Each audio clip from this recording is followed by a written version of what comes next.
el imperialismo yanqui. Abajo el capitalismo. Abajo el fascismo. ¿No cuentas con la ropa apropiada para asistir a eventos revolucionarios? Sí, señor. ¿Quieres expresar tus ideas radicales de una forma simple y poderosa?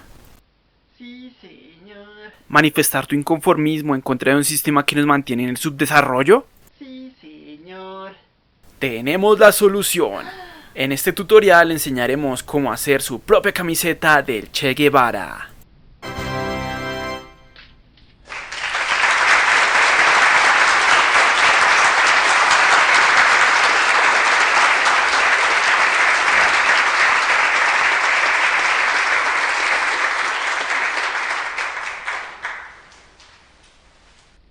Quiero declarar que el camarada se ve muy sexy con su camiseta del Che. Nunca había visto un hombre tan guapo en mi vida. Lo primero que hay que hacer es descargar desde la página Thingiverse el modelo STL de el stencil Che Guevara y luego lo imprimimos en una impresora 3D.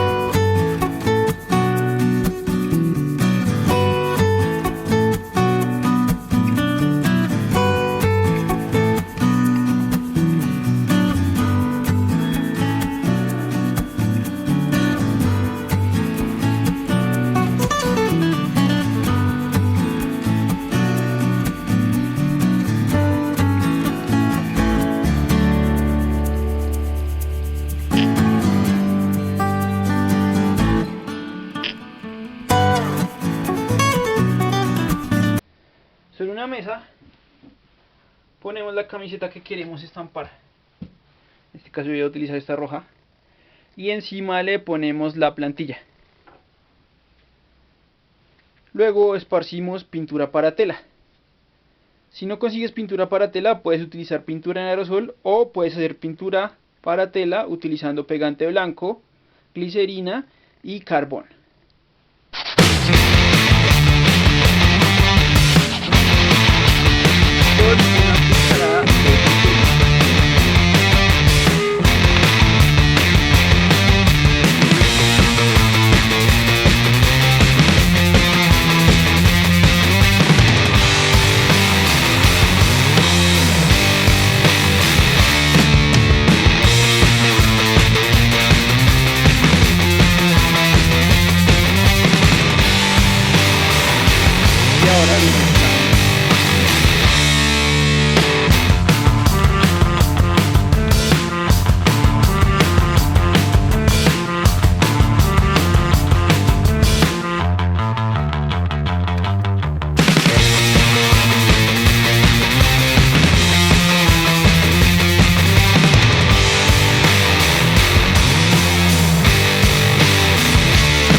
¡Qué bonito! Ahora esperamos a que se seque. Para que se seque más rápido podemos utilizar un secador de pelo. Para finalizar hay que plancharla por el reverso. Y listo, camaradas, con esto terminamos la camiseta del Che. Para poder llevar un mensaje comunista, un mensaje anticapitalista a la sociedad. Quiero declarar que el camarada se ve muy sexy con su camiseta del Che. Nunca había visto un hombre tan guapo en mi vida. Y bueno, experimentadores, eso ha sido todo en este video. Si te gustó, no olvides darnos un poderoso like, dejarnos un comentario y suscribirte a tu canal. Este canal se llama Experimentos de Rafa Geek 2013. Nos vemos en un próximo programa. Hasta pronto.